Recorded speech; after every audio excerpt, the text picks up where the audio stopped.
Morning. If you're watching this as a rerun here, you can skip ahead about 10 to 11 minutes. We'll get going that way on the radio side. Happy New Year. Let's see about that much.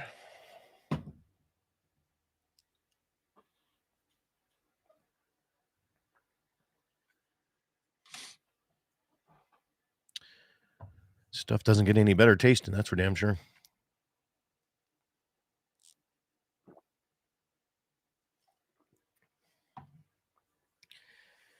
All right. Well, what's going on, YouTube? Brian Warner, good morning. Morning, Josh. Whalen, morning. Happy New Year to y'all. Karen, good morning. New Year, huh? Wayno, South Dakota was good. Didn't get a whole lot of hunting in because the weather was like 70 degrees down there. It was just beautiful, but pretty hard to do some of the stuff we were going after. Morning, Mike. Happy New Year to you as well. Let's see. How many years? I hate always looking back and saying, well, how long? Somebody asked me this last night. How long I've been on doing radio stuff. Full time. 33 years total. Yeah. Let's see. And then so what was the other? How long I've been on K-Fire? 20 years. Yeah. There you go. Dan Brown, good morning. Happy New Year. Good stuff. Mr. Bolgy, good morning.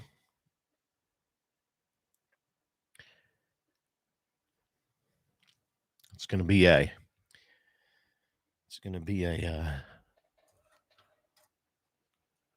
very focused weekend. I got trying to help an 81-year-old man get his cow elk tag filled. So we'll see how that goes.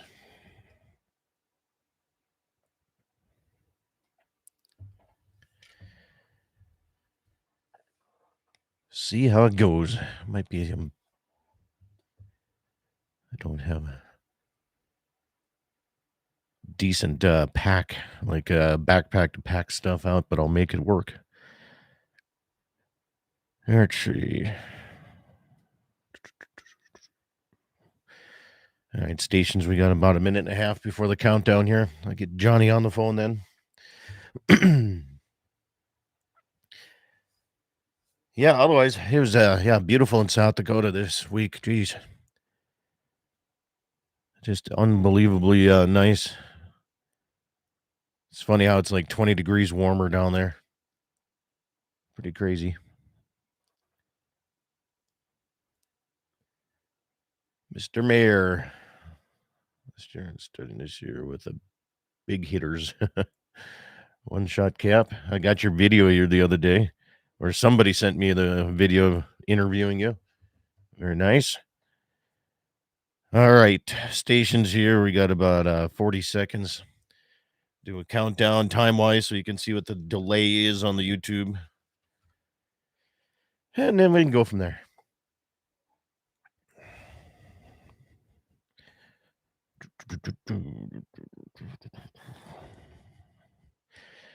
Nice thing is I don't like gambling, right? So I think I could get into it if I don't know, just sitting there playing machines. I think I could get into doing cards or something, but just sitting on a slot machine, that's not my game. Stations 8 o'clock Central Time on Mark. There's your time. All right, let's see what the Mr. Arman is doing here.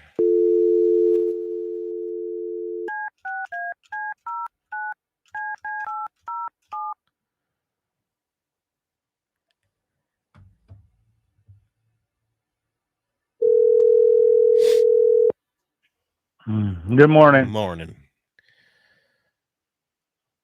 Happy New Year, John. Happy New Year, buddy. Oh, shoot. Can't wait for this weekend to be over. I Why, know, what's up? because elk season should not last 4 freaking months with people driving through my yard. Yeah, that's pretty bad, isn't it? Just tired. What? Like all the neighbors around here, we're just tired of it. Like we're happy to help you out, but 4 months just seems What? like a long season.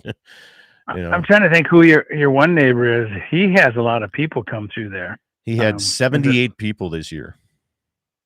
And what's his name? Matt Burke. Yeah. And I if the people would just listen to him, they would have all been successful. But I don't get it. I don't see why people don't listen. I just don't get it, John. I don't understand it. I mean, he'll literally say, "You go park here, walk over here, and stay there all day. You will have an easy shot." And then people are like, "Well, my friend said they saw some over this way and over there," and then he's like, "Then leave." If you're not going to listen to you, give him permission to go on his private property. Yeah. Don't come and start talking about how you're going to switch the hunt up after you just asked him for permission. Do you guys border him? Yeah, he's my neighbor. Him and I work together really closely. In fact, there was what was it? No, some guys drove through my yard. And so I took a picture and I sent it over to him. I said, "Do you have guys going up to the north stuff here?" And he says, "No." He says, "They're actually supposed to." He said, "I gave him permission over on the river bottoms." He says, and he apologized. He said, "I did not tell him to go that way or drive through your yard and all that." So he went over there and actually kicked him out. He's like, if you're not going to listen to me, where to go, and then drive through my neighbor's yard, he says, we're not going to do this game. So, yeah. Well, that'd be tough to have the section line going through your place. Yeah, it is. It's a son of a bitch. And then there's people, it's like I was fueling up the other day, and they'll literally drive like almost up to me, and then they'll park, and then they'll sit there. Of course, they're on their phones on trying to see, well, where's this trail? This map shows there's a trail. There is no trail. It's like 1932 there was a trail, and so, but instead of coming up and driving like 100 more feet to talk to me, they back all the way out of my yard, and then they turn around and take off. It's like they don't even try. It's like I'm walking up to your steps and your Ring doorbell goes off and you see me standing there, and then I turn around and walk away. Yeah. It's just so inconsiderate. You just come in and talk to a guy. So that's all it takes. There's my soapbox this morning. Gene, wife and I will be down in Deadwood end of January. Like to play 2-deck blackjack at the Mineral Palace. Yeah. What's 2-deck blackjack? You play 2 hands? No, they use 2 decks of cards, I believe. I think. Isn't that what they all use, I think? Or not? I have no idea. No, I don't. I'm not a gambler. Eric, people are too stupid to listen to the whole sentence. Sometimes I swear I'm talking to people in a foreign language. Yeah. No, I was Dixie and I went down there from Sunday to Thursday. We crashed down there at our place in Lead and just twisted off for a good portion of a week. Well, that's good. Yeah. Shelby went there the other night, and that's probably the reason why she didn't make it back. We went there for New Year's Eve or whatever, and I got a Snapchat from her at 2 a.m. Did you? She was with my neighbor over here, Matt Burke. She sends me a picture. They ran into each other at the saloon number 10. It looked like, and we were there, but we decided to do the New Year's thing at the in Lead itself, so we didn't have to drive anywhere. Yeah, because her and Connor were supposed to come down, and about 1 o'clock, I finally got a hold of them, and they were just leaving, and they sounded terrible. I said, "You guys don't need to come home." I said, "Stay there." I said, "The winds are all wrong for deer hunting." I said, "So it's just going to be a which I'm even, like I said, I think I might even just go home tonight because everything's bad, everything's wrong, you can't hunt. It's like Yeah. our last two Hold on seasons here, have been John. terrible. We're going to All start right. here shortly. So stations 20 seconds to start time on mark.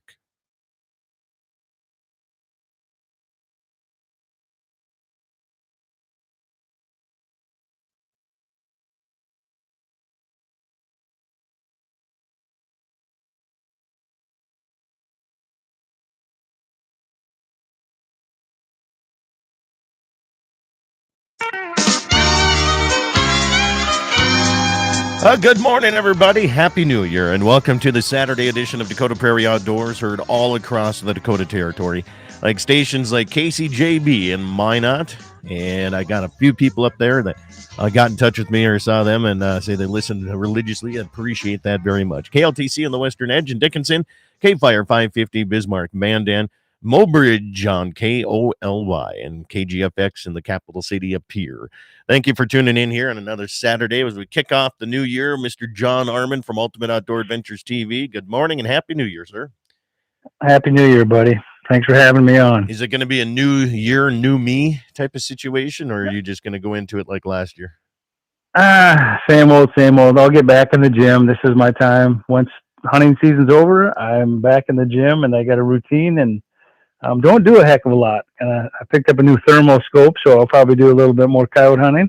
Nice. And yeah, so nothing too fancy. I'm just gonna do my same routine and wish my life away till the next hunting season, I guess. Yeah, well, it's going into our last weekend here in the North Dakota side on elk and archery for deer. And how have you been? How's the archery season treating you guys over there? Like a diaper. But yeah, it's protecting you. Is that what you're saying? Yeah, no, I couldn't say the first part. It's been, someone, I was listening to a podcast and they said, well, how do you classify your season? Our season's could have been and should have been, ifs and buts or beer nuts, phenomenal, but I chose not to pull the trigger sometimes. And our bow season has just been tough. This year's weather, the amount of wrong winds that we've ever had. The northwest wind is, predominant in North Dakota, but it seems like that's changing because we can't get one to save our life. And like this weekend, we need northwest winds or even southwest, anything, but it's going to go east and northeast and southeast. And I'll send you a picture of a thermal I took last night of the field. And you would think with this many deer that we're seeing, I would be able to kill something, but I must be a lousy hunter because I can't kill anything. It's just been one of those years that my target buck has eluded me, and I've had one real good opportunity on him, which it was just one of those deals with two guys in the blind. It just didn't happen because the other guy was hunting, and it happened so fast. Kind of a rookie mistake if you look at it. But again, I could have shot him with the rifle, and I didn't. Yeah. I had two really, really good bucks. Probably my two biggest bucks I'd ever shot with a rifle, and I didn't shoot them. Yeah. So So I mean, you're selective, right? I mean, so it's not Very. like the season's going bad. No, it's just not the right deer coming in front of you. Right. Yeah. When I'm 61 years old, so I've killed quite a few deer. And the way I look at it is that there's no reason just to kill a deer, unless if I need meat, then I'll shoot a doe, or we have enough mutant bucks that aren't gonna, like a 3x0, 3x3 with no brow tines that we'll shoot something like that. But I usually get stuck on one deer, and I like the thrill of the hunt and everything that goes into it, that I watch them grow. I watch them for years and then get after them. And it doesn't always work out because you have neighbors that have guns and things like that. And, I always try to kill them before they can with my bow, but that doesn't always work out. And hopefully these will make it through the season and I'll get another chance next year. You got 2 days left though. I mean, it could all come together. Well, the hard thing is that where I need to hunt right now. So, this early snow that we got, when we got that, we had 15 inches here. And then it got super cold and it changed our deer like instantly. It was crazy how they went from being up on top, and then we had a lot of strong winds, and so it pushed them into the bottoms, which it usually does in the wintertime. And it's our hardest place to hunt because we have two ridge lines, and they can come out of one of 50 places, um, which makes it really hard to figure out where to set up. And then when you do set up in the cornfield, the other day I set up and I had 29 deer in front of me with a couple up and comers and stuff like that, but there was 100 deer around me. Yeah. And it's like, how do you defeat the noses? Even with the cold, it seems like they don't care as much, but we always get busted because eventually something walks behind you, and you just hoping that right deer walks in front of you before anything else happens. But it's just hard. So are you going to start setting your blinds up a little bit differently so you can play multiple wins for next year, or are you going to stay with the same? It's hard because so when you look at our south side, we have draws that run, kind of north. All the deer come from the north and go up to the south up on the field. So you need that northwest wind or north wind. We have one spot for southeast wind, but it seemed like this year there was not a lot of deer in that draw for some reason, or they were going out to another area. And one of the things that made a difference this year is we had so much rain. And the gentleman that's leasing our place now did a phenomenal job with his crops. Both guys did. So we had, with the rain, the amount of food that we have and still have right now is insane. I mean, we've got, cobs the size of football of corn in multiple places. So it just made it tougher to hunt this year, which, again, it's not a bad thing because we are going to feed the deer through the winter and we should be good. Yeah. So I don't know what different I'm going to do next year on this bottom field. We know what happens this way every year. And we were talking about digging ground blinds, like digging 6 feet down on the ground and making like little underground blinds where you could shoot out of because we just don't know how to defeat their nose. Yeah. Have you ever tried those bale blinds? Yeah. As a matter of fact, the bale blind that Jason, so we worked with Derek from Prairie Blinds, and he sent us blinds. This is probably 8 years ago, and some of them were so beat up. Well, Jason redid one this year, and it looks like a corn bale. It is phenomenal. And we just moved that in there, and that's what we've been sitting in. Okay. And they don't pay any attention to it. Matter of fact, I'm sure some have come up and eaten off it because Jason's even got cobs in it. And it works great, but again, you can't beat their nose. Like I said, deer's nose is, and with this many deer coming out, it's almost impossible. But again, we've had some opportunities, but just the wrong deer. Yeah. So Josh messages on the YouTube channel, says it's been tough for his son. He said he passed on a few bucks because he was chasing a few bigger ones at the time, and hopefully tomorrow because he's got basketball today. And you see, are people becoming a little more picky when it comes to deer hunting now? Well, I think they are. And, part of the reason, I've been looking at a lot of first time. I'm trying to think of the deal that Jason Zins has. I look at it and there's a lot of people shooting really nice deer their first time out with a bow. And I'm not going to say they're all baiting, but I think a lot of it might have to do with baiting. Cause it's not easy to kill 140, 150 inch deer. And I think in this late season, there's people, and I'm not going to take anything away from them because they still, like I said, we can bait all we want here now, and we still then kill a deer, Yeah. So I think people are getting more selective, which helps because of, you get some age structure out there and you get some nice deer out there.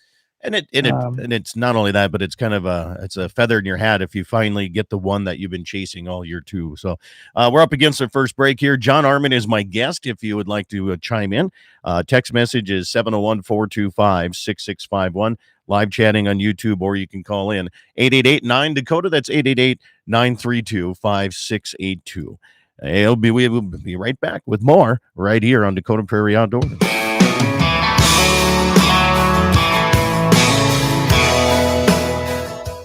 Breeding Red Angus since 1988. The Schrieffer Red Angus annual production timed online sale is coming up on DV Auction January 26th through the 31st. Selling 45 coming 2-year-old virgin bulls with sires like Carhartt 218, Double Stack 2034, and Jumpstart J137. Offering 5 registered bred heifers and 90 head of top quality commercial open replacement heifers. For catalogs, videos, and pictures, go to SchrieferRedAngus.com. This holiday season, all of us at Piper's Auctioneers want to say thank you to all of those who entrusted Piper's Auction Realty and Land Management to sell and manage their most precious agricultural assets. And a grateful thank you to the bidders and buyers and tenants who showed up and supported our auctions throughout the year. As we look ahead to 2026, we invite you to join Piper's Auctioneers for any one of our upcoming land and equipment auctions throughout the upper Midwest.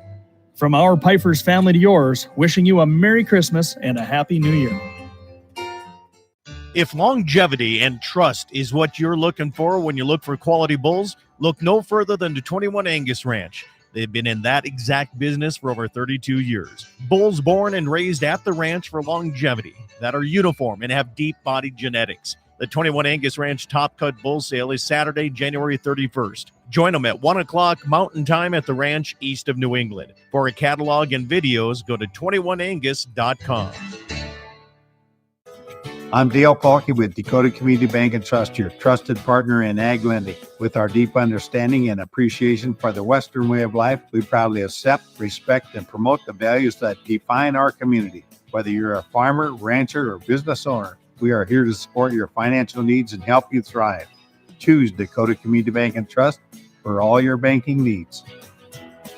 At Dakota Community Bank and Trust, that's what we do. Equal housing lender. Cattlemen, want market-topping calves at sale time? You need predictable Charlet genetics from Soretti Charlet. Hi, this is Kaylee from Soretti Charlet Ranch. Our 43rd annual bull sale is January 23rd on the ranch west of Bowman. We've got 65 performance-tested yearling Charlet bulls, free delivery up to 300 miles, and we'll feed them free till April 1st. Follow us on Facebook and DV Auction. Soretti Charlet, January 23rd. Remember, bulls built to breed, picked to perform, backed by Soretti Charlet. We'll see you on sale day.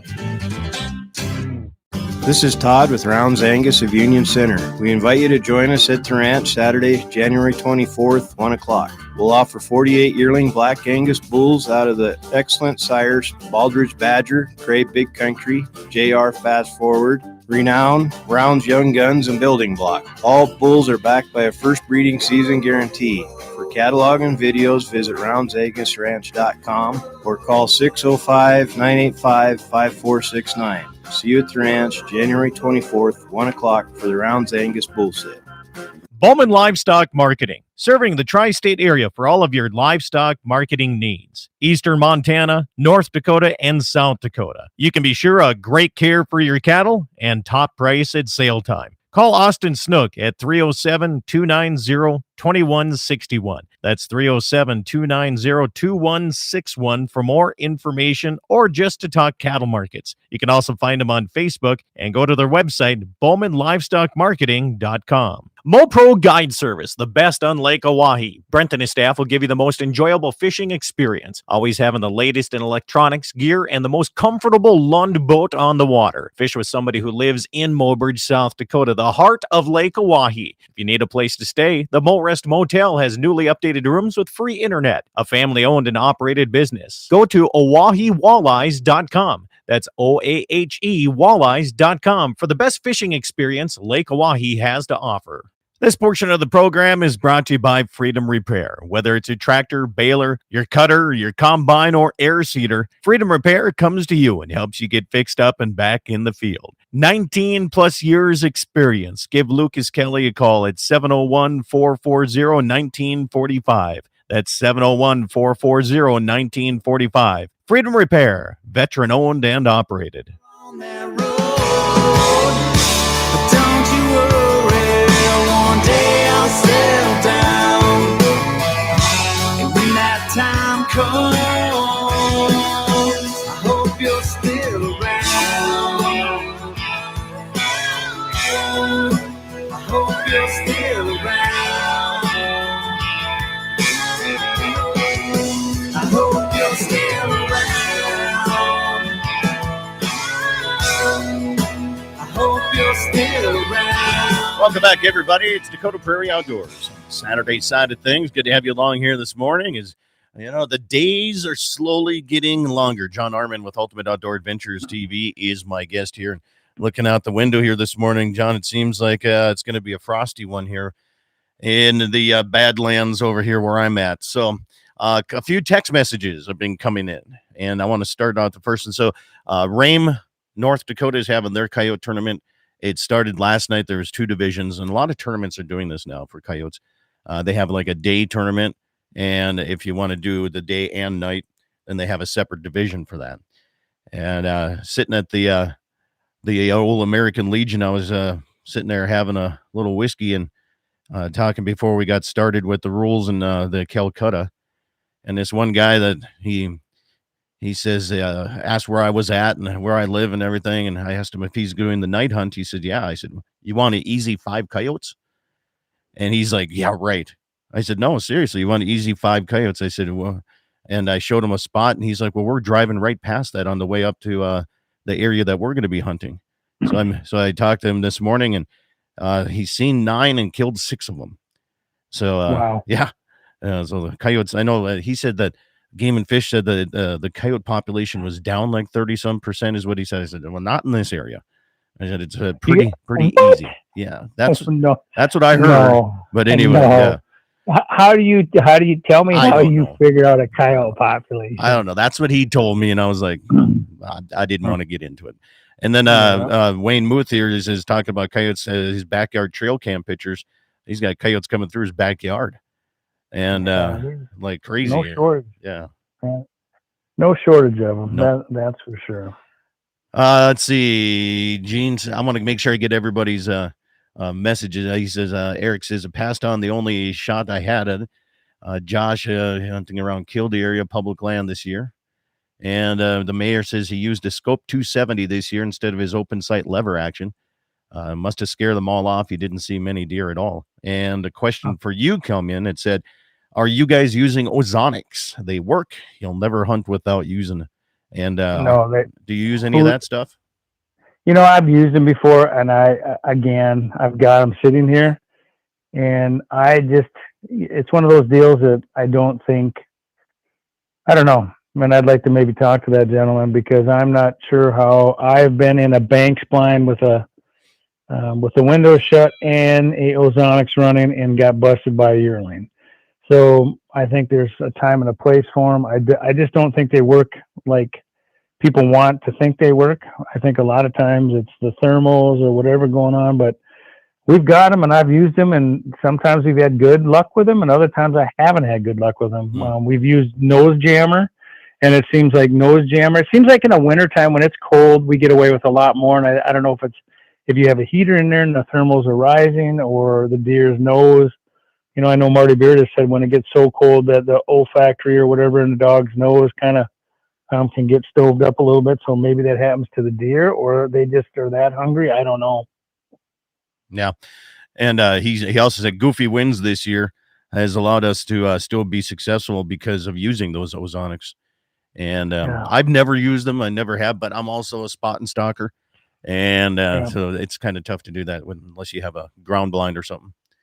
Yeah, and the hard thing is, like, so if I don't have a northwest wind and I'm hunting a 170-inch deer, I am not going to hunt the wrong wind. Or I could have like a box of ozonics, unless I know that deer has no smell, because you may only get one chance at them, and that's the hard thing. I just always feel you can't go against the wind. I think ozonics sometimes may give you that extra second or two.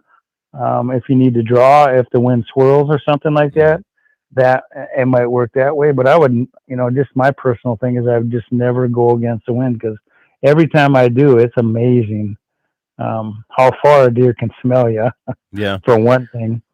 Yeah. And the mayor asked, does anybody still wash their clothes in just water and baking soda?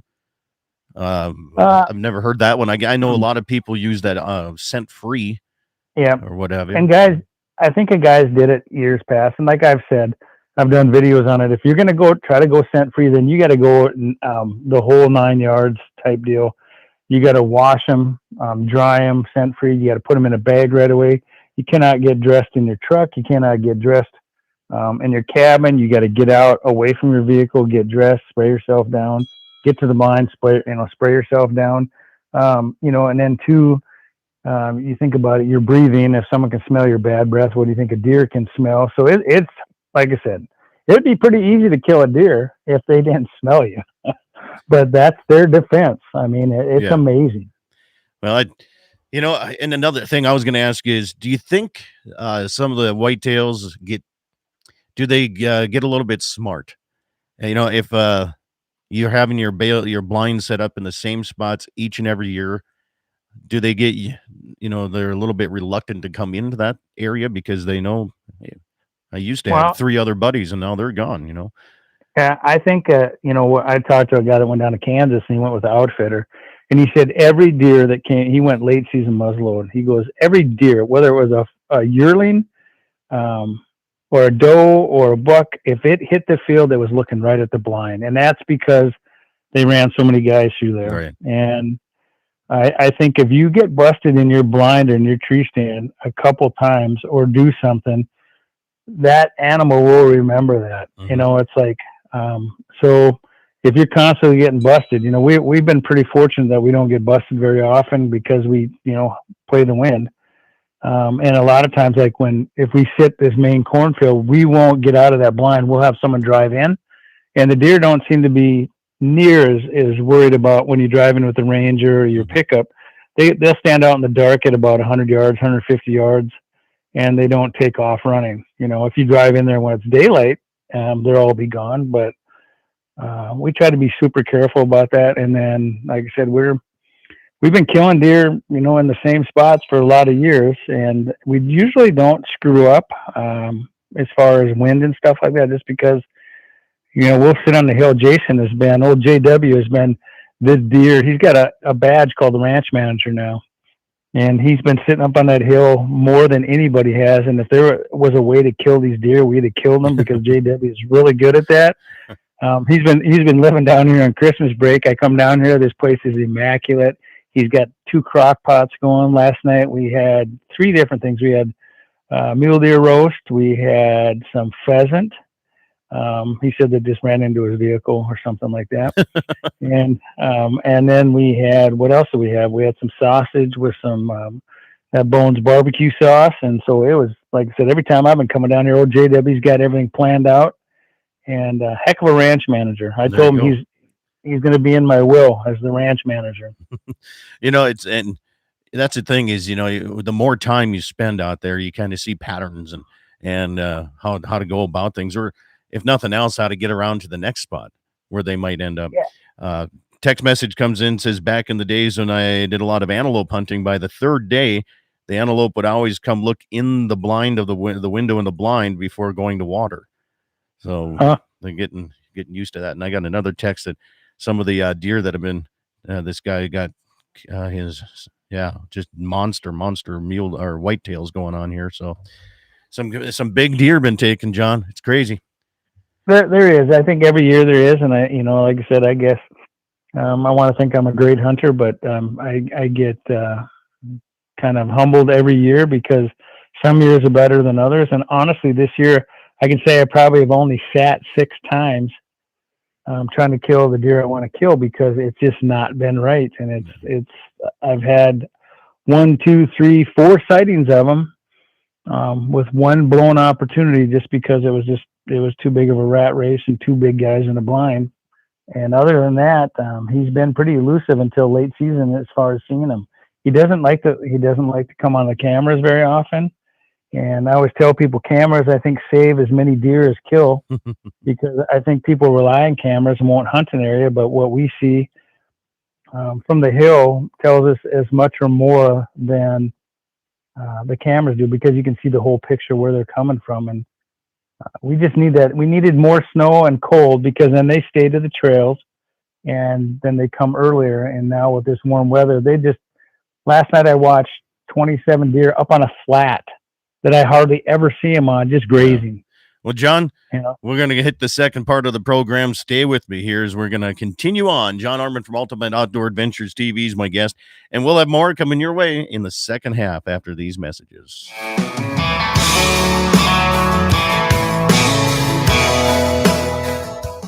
Breeding Red Angus since 1988. The Schreifer Red Angus annual production timed online sale is coming up on DV Auction January 26th through the 31st. Selling 45 coming 2-year-old virgin bulls with sires like Carhartt 218, Double Stack 2034, and Jumpstart J137. Offering 5 registered bred heifers and 90 head of top quality commercial open replacement heifers. For catalogs, videos, and pictures, go to SchreiferRedAngus.com. This holiday season, all of us at Piper's Auctioneers want to say thank you to all of those who entrusted Piper's Auction Realty and Land Management to sell and manage their most precious agricultural assets. And a grateful thank you to the bidders and buyers and tenants who showed up and supported our auctions throughout the year. As we look ahead to 2026, we invite you to join Piper's Auctioneers for any one of our upcoming land and equipment auctions throughout the upper Midwest. From our Piper's family to yours, wishing you a Merry Christmas and a Happy New Year.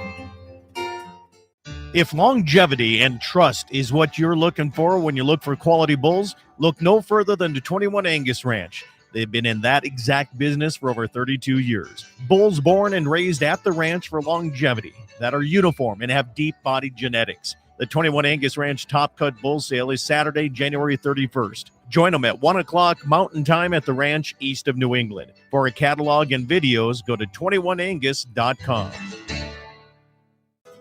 I'm Dale Falke with Dakota Community Bank and Trust, your trusted partner in ag lending. With our deep understanding and appreciation for the Western way of life, we proudly accept, respect, and promote the values that define our community. Whether you're a farmer, rancher, or business owner, we are here to support your financial needs and help you thrive. Choose Dakota Community Bank and Trust for all your banking needs. At Dakota Community Bank and Trust, that's what we do. Equal housing lender. Cattlemen, want market-topping calves at sale time? You need predictable Charlet genetics from Sorority Charlet. Hi, this is Kaylee from Sorority Charlet Ranch. Our 43rd annual bull sale is January 23rd on the ranch west of Bowman.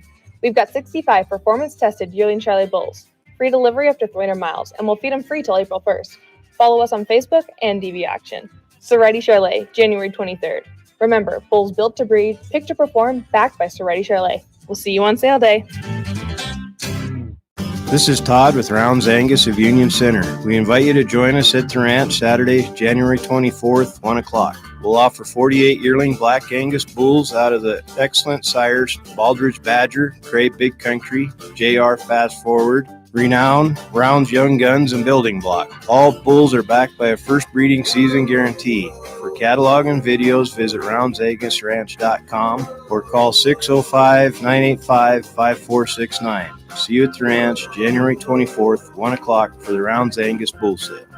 Bowman Livestock Marketing, serving the tri-state area for all of your livestock marketing needs. Eastern Montana, North Dakota, and South Dakota. You can be sure of great care for your cattle and top price at sale time. Call Austin Snook at 307-290-2161. That's 307-290-2161 for more information or just to talk cattle markets. You can also find them on Facebook and go to their website, BowmanLivestockMarketing.com. MoPro Guide Service, the best on Lake Oahe. Brent and his staff will give you the most enjoyable fishing experience, always having the latest in electronics, gear, and the most comfortable Lund boat on the water. Fish with somebody who lives in Mobridge, South Dakota, the heart of Lake Oahe. If you need a place to stay, the Mo Rest Motel has newly updated rooms with free internet, a family-owned and operated business. Go to OaheWalleyes.com. That's OAHE Walleyes.com for the best fishing experience Lake Oahe has to offer. This portion of the program is brought to you by Freedom Repair. Whether it's a tractor, baler, your cutter, your combine, or air seeder, Freedom Repair comes to you and helps you get fixed up and back in the field. 19 plus years experience. Give Lucas Kelly a call at 701-440-1945. That's 701-440-1945. Freedom Repair, veteran owned and operated. On that road, but don't you worry, one day I'll settle down. And when that time comes, I hope you're still around.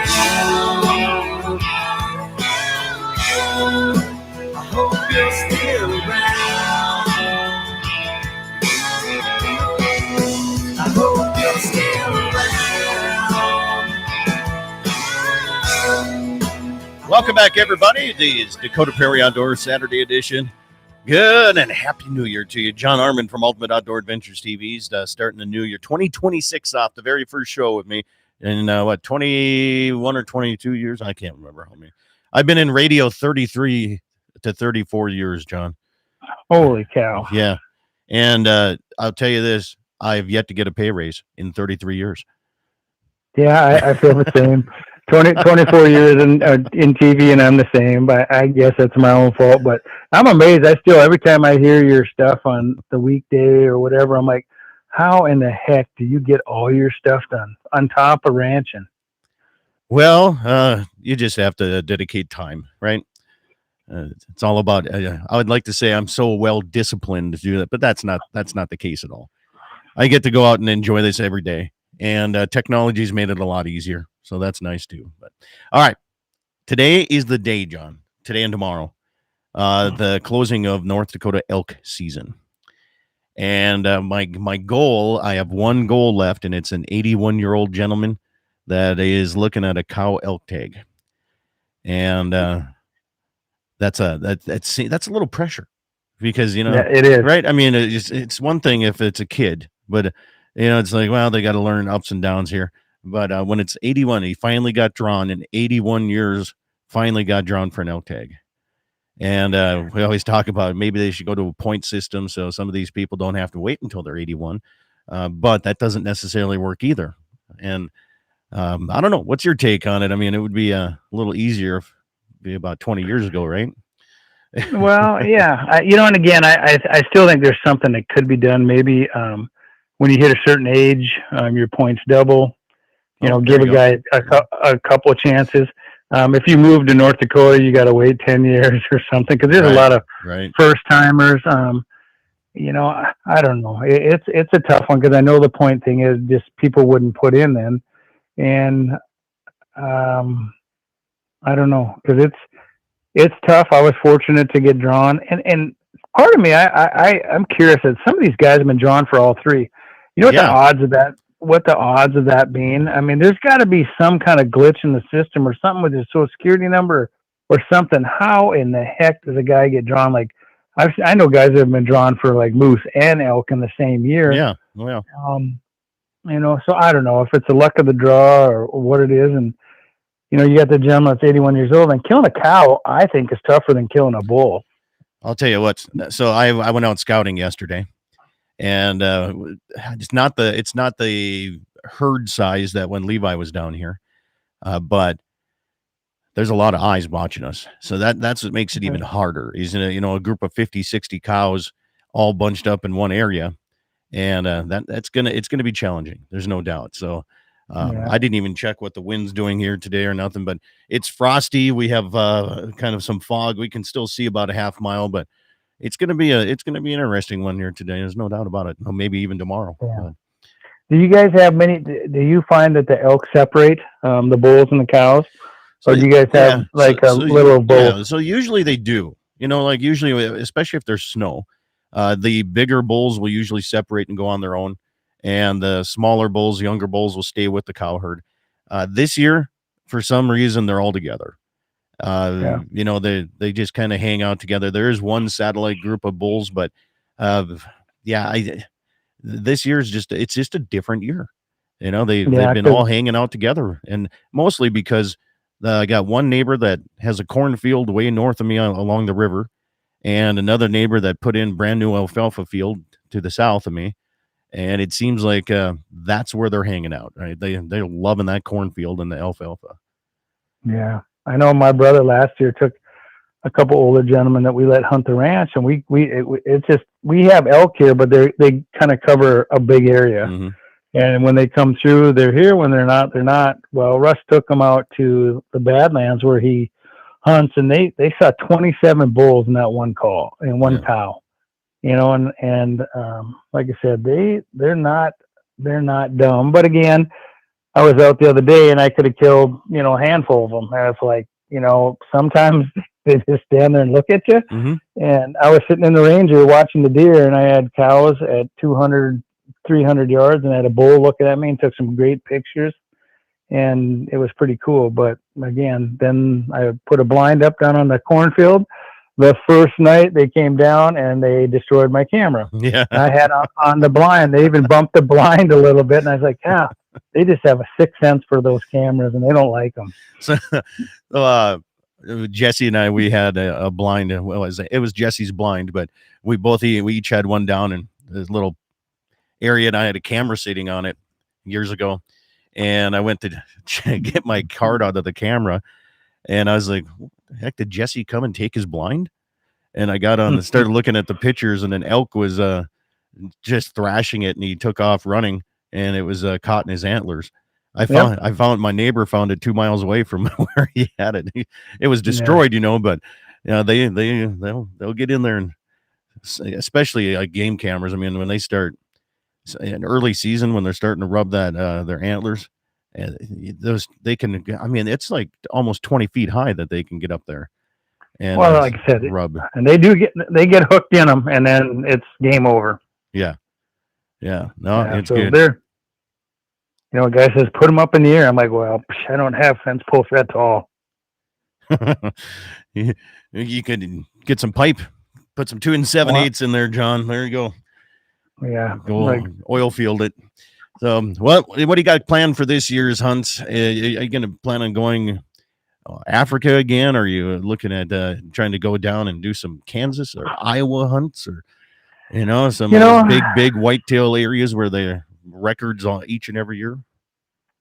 I don't know. I'm slowing down, buddy. I'm content nowadays. Like I said, I'm a trophy hunter when it comes to our ranch. I try to shoot the biggest one, but when I go other places, I got to go with Shelby and Connor this year and go on an antelope hunt. Got lucky and shot a really nice antelope, but I had more fun on that hunting with those two.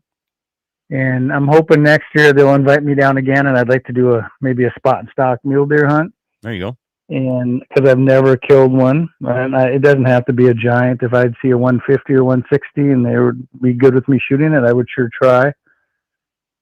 Probably been going up to Canada again because we got canceled last year, and I got a couple guys. One guy, it's his first time, and he's super excited about it, and another father-son that are going to come with me and go up there. That's always a fun one. And our antelope hunt kind of changed a little bit this year because of the amount of hunters that were coming through there, and the antelope numbers have been down, so that's going to change up a little bit. I'm still going to try to get out to Wyoming and hunt. I will probably put in from Montana. I think I have 5 or 6 points now for antelope with my rifle. So probably just kind of do the same thing and be content. Like I said, I still just enjoy getting out there, and if I can hunt with my daughter and Connor and JW's been wonderful. We've done a few things together, and I'm trying to get him to go up to Canada again because he's always a hoot to be with, and kind of just do the same thing. And like I said, just slowly tapering off, getting into coyote hunting a little bit more. Good. It's about time. About time to get. Well, like I said, and I kind of signed a deal with Knock Picks, and they make an absolutely amazing night vision. And the thing about that, the thermal, is that one of the reasons I did is it's going to make me get out there and have to do a few things, because I get lazy. Last night I went out and just drove around. I probably saw 7, 8 coyotes. None of them wanted to play, but it was nice just getting to see them, and then seeing the amount of deer that are all over. It's like Christmas bulbs lit up everywhere. It's kind of crazy how you can see everything, and I'm excited. I'm excited about that, and probably going to do a little hunting behind my house because we have a lot of them close to town. Yeah, and try to kill a few of them. But I would like to do some daytime hunting too, because I think it's real cool when they come running in, and you get that whole experience there. The thermal side of things, a lot of people are getting into it. I mean, and it's not cheap to get into. There's no doubt about it. No, it's my first time I was playing with thermal binoculars, and it's amazing how easier it is on your eyes using those instead of trying to use your scope to scan everything. And but I upgraded my thermal equipment here this year, so I'm excited to keep getting out and doing that. I got a couple of coyote tournaments coming up that I'm going to be part of here once I get all the this week after this weekend's done here, try to get everybody's tag filled here. Yeah, and that's one of the things I noticed. Like last night, we have fog, and it's been misty, and I'm running that Knockpix Ace H50R, and it's one of their top end scopes. It was amazing how it cut through all the stuff, because I have a little handheld monocular, which is a $1,000, which isn't cheap, but it's a lower end one. Yep. I couldn't see anything. Yeah. It couldn't cut through anything, so I had to kind of scan with my scope, and it makes it tough. But like I said, I thought I had 3 coming into me, and they stayed out there at about 800 yards, and they wouldn't play. Man, I don't know if it's just because it's an open winter or I just suck at it, which I'm learning. So it's still fun getting out there. Depends on what. I mean, for the most part, the coyotes, they're not really responding like they usually do. But the colder it gets, the more they're going to respond. I mean, these 40-degree days, they're just sitting back. They're not hungry. They're not coming at it. And but as we get closer to January, February now, we're going to start seeing them get, their minds are changing to mating, and then it's so much fun. You do some of them female yips, and it's so much fun watching them run in on that and come get it. But the amount of coyotes that you are seeing now, I mean, every day you drive around and doing check fence or do whatever, you're seeing coyotes. And I think it's going to be a fun little season. I can't wait until the tournaments that I can finally get in on one. Yeah, I'm excited. I'm going to go down over Martin Luther King Day down to South Dakota and hunt with a gentleman that does a lot of daytime and thermal hunting, and try to put a show together down in South Dakota. And like I said, I'm excited about it because I want to go with someone that I can learn, because again, you can watch videos and stuff like that, but until you're with somebody that knows what they're doing, it's going to be a good time. Yeah. I'm hoping we're able to shoot a few of them. Well, we got some messages on the point system on the Big Three, and it says absolutely no point system. Everybody goes in with the same odds. The few tags that are given out wouldn't make sense to do a point system on that. So maybe that's why there isn't one. Is the few just not enough tags out there? Yeah, and I think that's the reason they do it. Like I said, it's and it's getting harder and harder. I don't know if it's getting harder to draw or less hard to draw. I don't know the amount of people they say we're losing hunters, but I don't think we're losing hunters in North Dakota. Yeah. So, I said, I'm not sure. It's all about getting out and putting the time in, and some people are just lucky, don't John? I mean, you see these guys come out, and the first day they get just a monster deer or monster elk, and they're done. And for some reason, I just wonder how that works. Is it just pure luck or skill, or what the heck? Well, like I said, I'm sure a lot of these guys that are, that are killing big deer have good property to hunt, because you can't kill a big deer if you don't have a big deer on your place. And some of these guys put in a lot of time. I know there's guys, I won't mention names, and these are kids, and they're shooting 180-inch deer consistently with their bows, and it's because they manage their place extremely well, and they're good hunters. Yep. And I think there's times that, it's just dumb luck. You got one that walks in front of you and you kill a big one. So, like I said, it's all on how much effort you put in and how much time you put in, because more time in the field, the more opportunity you have. But again, it's kind of like the guy playing the Powerball one time and winning. It does happen.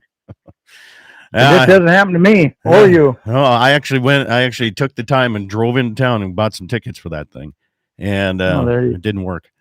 Didn't work at all. I've never bought one.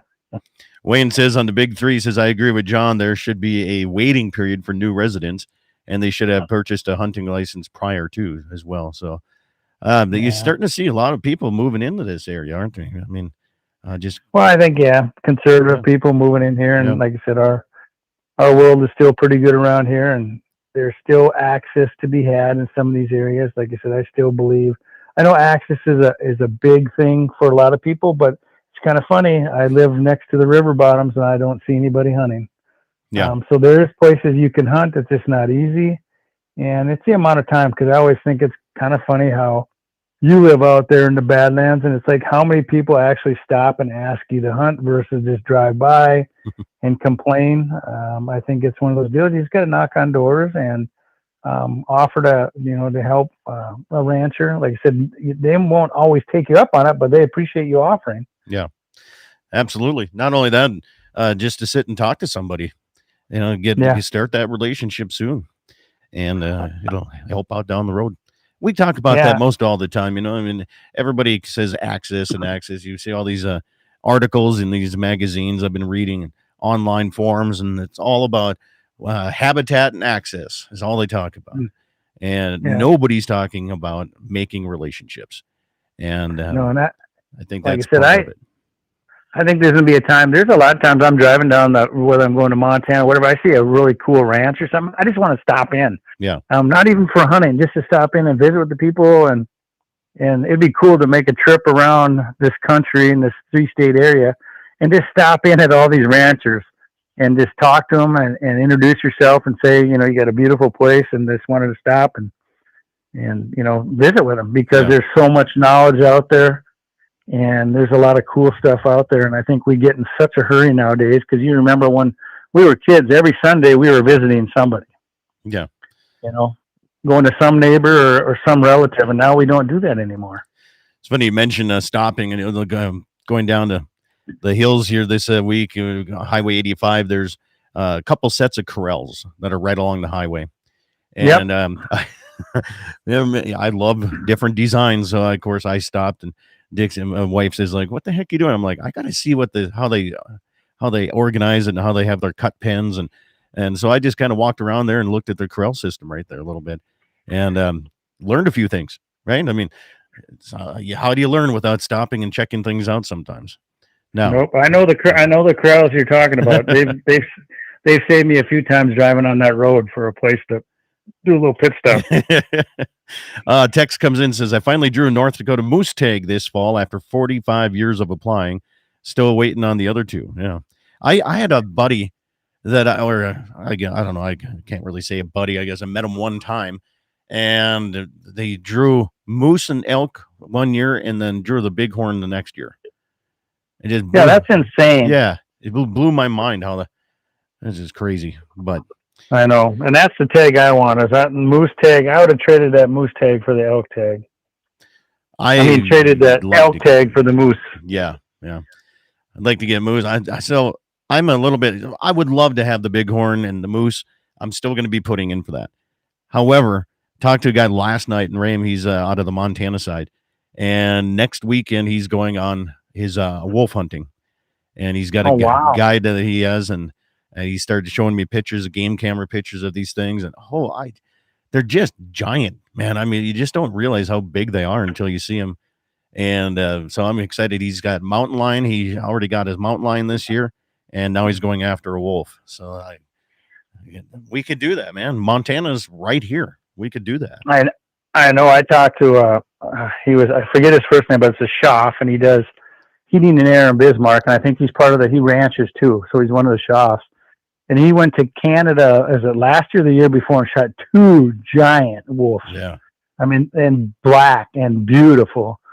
And now with MD, it sounds like they're delisting a lot of those places that. Well, we got crossing our fingers. We'll see. Yeah. So that would be really nice. Quick question from the mayor. He says, John, would you use a 7 mag on moose or bigger? I'd use my 6.5 Creedmoor with my thong on, and I'd know it would kill it. Your thong on? Yeah, haven't you ever seen that? No. The guy's laying down, shooting the target, and he's got a thong sticking out of his pants, and he goes, "How's that 6.5 shooting?" He goes, "Just dandy." No, I can honestly say, John, I have no idea what you're talking about. It was funny because everybody's a 6.5 hater. Everybody hates 6.5, but they are a killing machine. Yeah. We're up against the clock there. We'll talk a little bit more on the after hours here. Thanks a lot, John, for coming on the program. Thanks for tuning in today on another beautiful Saturday morning across the Dakota Territory. Have yourself a happy New Year to you. and enjoy the rest of your weekend.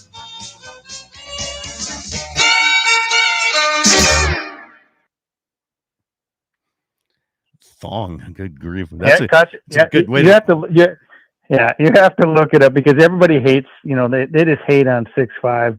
One guy calls it. The one guy that really likes me goes, "It's a 6'5" bleed more," but most people hate 6'5s, and I don't know if it's just because they became so popular, but then they started putting out these memes, and the one was, like I said, there was a video and the guy's laying down with his legs, in the prone position, and he's got this pink thong sticking good out. grief. Yeah, it was pretty funny when I saw it. I was like, so yeah, I don't. Well, I got hated on, man. I've been shooting the 6'5" for a long, long time. And I heard all of that stuff. Oh, it's a girl round, there's bigger on. I was like, but if somebody needs help, why do you have to shoot big? So I've never understood that. So it's like, I guess if you want, I killed probably more deer with a 243 than I did with anything because I grew up with it. If you hit an elk, a deer, a moose behind the shoulder through the goodies, it's not. You don't need a 300 Ultra. So here's how I look at it. Bigger is better. No, I look at it like if you're going to take archery equipment and you're confident with that, and taking a elk or moose, and it's all about shot placement, right? Yep. Always. Why wouldn't a 6.5 be able to make the same amount of damage in there? I mean, I don't know. It's all about, to me, it's all about shot placement. But hey, Jason, thank you. Thanks. He says, good show. Thanks. Appreciate that. But I still think, the shot placement is one of the biggest things you need to worry about. But another one that I was talking with somebody with is more time behind the trigger.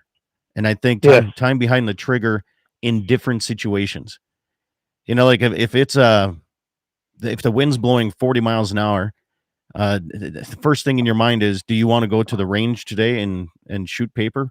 Probably not. But you probably should, because you need to be able to shoot in the wind. Yes. Right. Instead of picking out the nice days to go to the range, pick a shitty day out, And I don't think I didn't realize how much a bullet drifted, know. And I was shooting the other day and I had my 7 mag and I got a 500-yard gong, which isn't a long ways, but for me it is. And I shot at it and I missed. I was like, you gotta be kidding me. Shot again and I was like, okay. I looked at the wind speed and it was 15 miles an hour. And it was like, when I looked at my ballistics, just looked at them up, it's like 13 inches. Yeah. And so I aimed to the left of the plate and drilled it. Yeah. So again, knowing that stuff, which the other day I was watching a video on minute of angle, and I never did understand that. And then the guy explained it very well. It's about your barrel and scope and all this stuff. And I was like, wow, that it's not as complicated as I thought it was. But you got to understand it.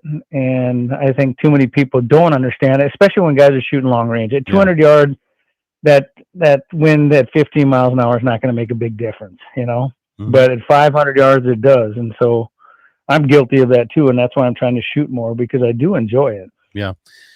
I'm lucky because I can go out a couple miles. I'm on a prairie dog town. And that's where, the trigger time, I think, is so important. It's huge. Yeah. The mayor says at the turn of the 20th century, the 35 Remington was marketed as the moose stopper. Big and slow. 35. Yeah. Yeah. Well, and again, a guy, like I said, I don't know, but that 7 Rem mag, when I bought it, it seems like an all around. I've killed elk with it. I've killed, I haven't shot a moose with it, but again, I think it wouldn't have a problem with it.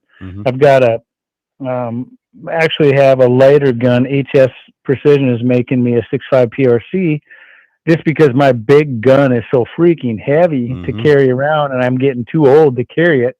I wanted something like, because Shelby's got the Sporter model, and that's like carrying around a toothpick. And I'm like, I want one of those so that if I do go somewhere and I got to hump it, I don't have to hump all the weight. Right. That's and, what I'm 'cause it's changing up getting- to. Changing up my big, heavy 1.25 inch bull barrel rifle for carbon fibered one now, and kind of changing things up. The same situation, mostly before coyote tournaments, and I love spot and stalking coyotes, and I love it. If they get hung up on a call and they don't want to come in, I go hunt them. I go down and I find a way to get in on them, and I just enjoy that so much. Do you use a bipod, or do you got sticks you carry with you? I have a bipod on my rifle. And, what kind of bipod are you running? Harris is the only ones that fit me, and I know that are, they might freeze up a little bit, some snow on the bottom sections of it here and there, but for the most part, champions, I threw all of those away. I didn't even want to give them away. They're so terrible. But the Harris's are good. I've seen there's a few other different ones out there now that I wouldn't mind trying, but my big thing is I like laying prone, especially when I'm shooting past 800-900 yards on coyotes. And the Harris, I got the right size, and I can lay prone on it and be comfortable, and then I can also extend them all the way, and I can sit down on my butt and be able to get up on a fence post and be able to shoot too. So I just like them. They work for me. I'm sure there's other good ones out there too. No, I just bought those tricers, because I heard a lot about them. They're a little bit lighter. They are nice. They're more mobile as far as like when you're sitting and turning and twisting. You can adjust them because if you have them pulled out, you can push it out a little bit further to drop it down without having to adjust your legs. But I still have my Harris because I know how to run my Harris. It's like pop, pop. Yep. It's so easy to, and that's what I carry. But boy, you put a thermal scope on the gun, you put your Harris bipod on the gun. It's like last night I was with my AR because I have that magnetic mount. And so I have two profiles so I can bop it from the 22-250 to the AR. And, but just holding up that AR all night, looking and scanning, my shoulders hurt. Because everything is like I said, you're holding up, 10 pounds, 15 pounds out in front of you. And it's just nice to have a lighter gun. And then too, we're always carrying a spotting scope. God, by the time I get done, I got a 40-pound pack and my knees, I got to get something done with them because there's got to be something. There's so much misinformation out there. I wish I could find something that actually worked because they're not bone on bone, they said. Then I want to know why they hurt so freaking bad every day of my life. Yeah. Well, imagine if you wouldn't go hunting and exercise, how would they feel? But, so when it comes to thermal hunting, I have a tripod that I take with me, and I just mount my gun in it and just clamp it in. And I stay standing when I'm thermal hunting, but I don't have any bipods on my thermal rifle.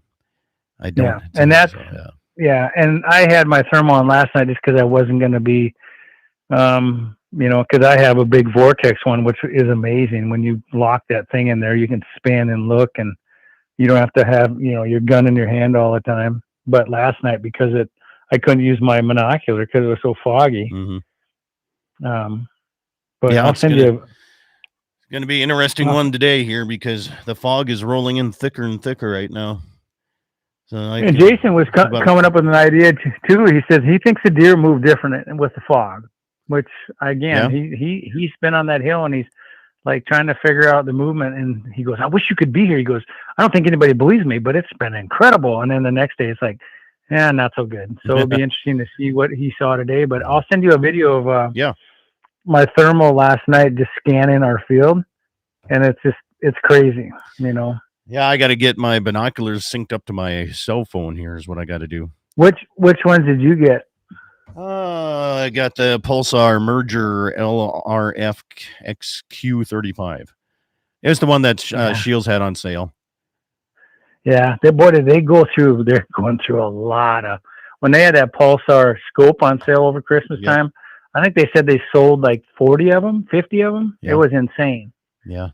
And that's where I ran into the rep down there for IRA or for Knockpicks, and he's a special ops veteran, and we just hit it off and kept talking, and he put me in touch with their marketing manager, and I just told him, I said, if I was more into cow hunting, I'd be asking for free, but I said we need to get to know each other, and Yep. I said if I can just get a deal on one, I'd be super happy. And like I said, I got so many coyotes, and it will make me do something during the winter time because I do enjoy it.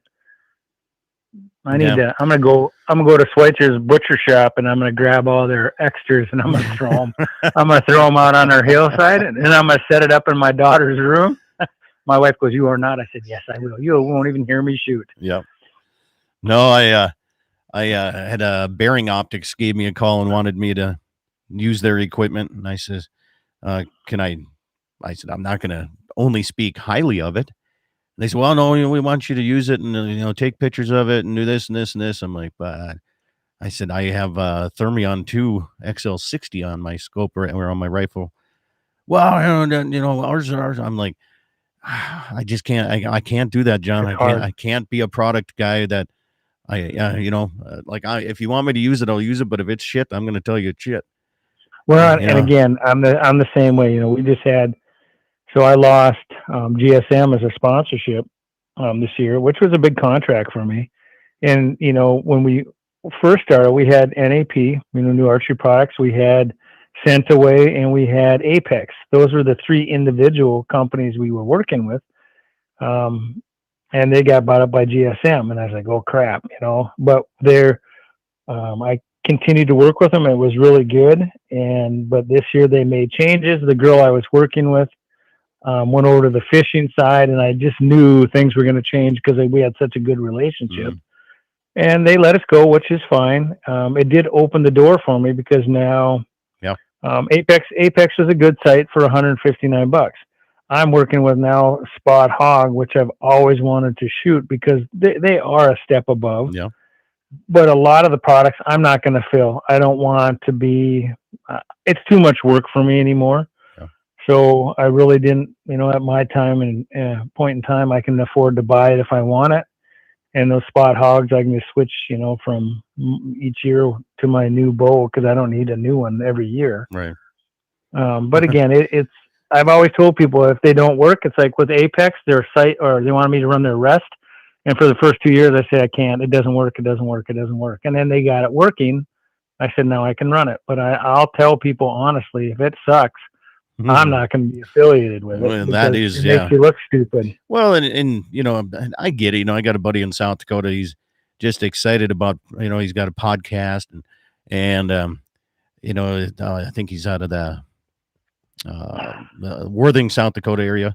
It's down by Sioux Falls. And, he's all about the free stuff, man. All about the free stuff. And I'm like, it's fun, but when you first start, but it doesn't pay the bills. Well, not only that, but what if there's something better out there that, like Nikon wanted me to use their scopes, and I was like, I can't do it, man. I just can't use them. And he's like, why? I'm like, because the scope I'm using is like 10 times better than what you have. And you don't have anything like this. Right. And I said, until you come up with something of this quality, well, geez, those scopes are like $2,700. I'm like, yeah, they are, but they're worth it.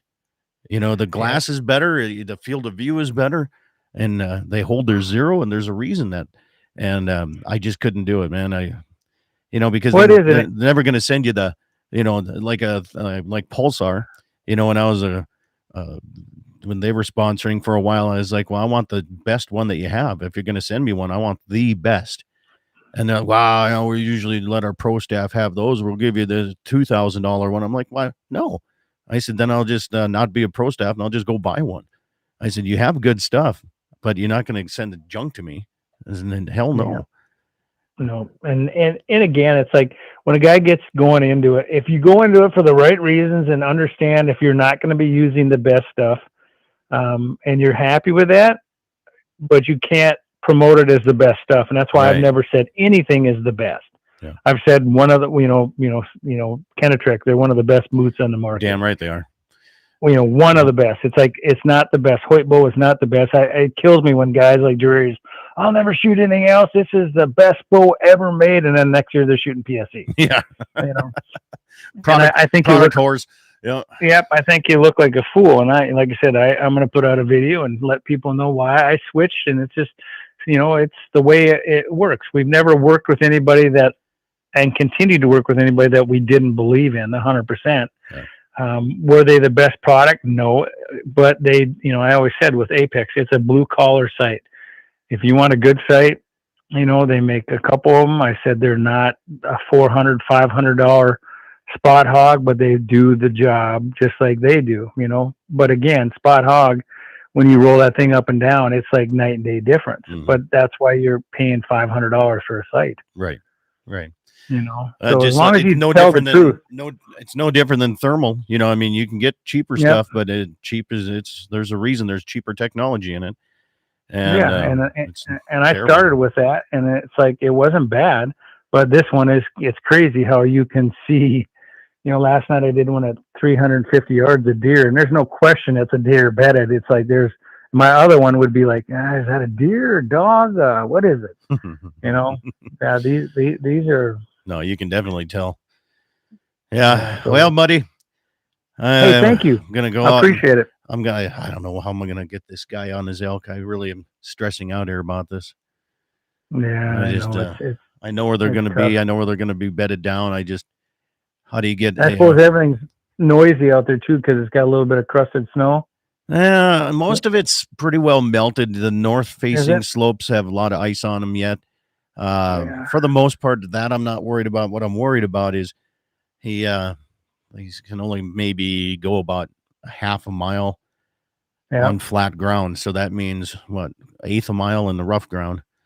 And I'm trying to figure out how to get him in on without, and then, then getting it out of there. If he gets it where they're bedded down. Yeah. Oof. It's going to be, it's going to be an interesting one. Get the mules out with the sharp shot. Yeah. I don't have my horse sharp shot. I turned them out for the winter here. So I got a couple buddies that have their sharp shot. I guess I could give them a call if worse comes to worse, but I don't know if they'd pack something out or not. I guess the only one way to learn.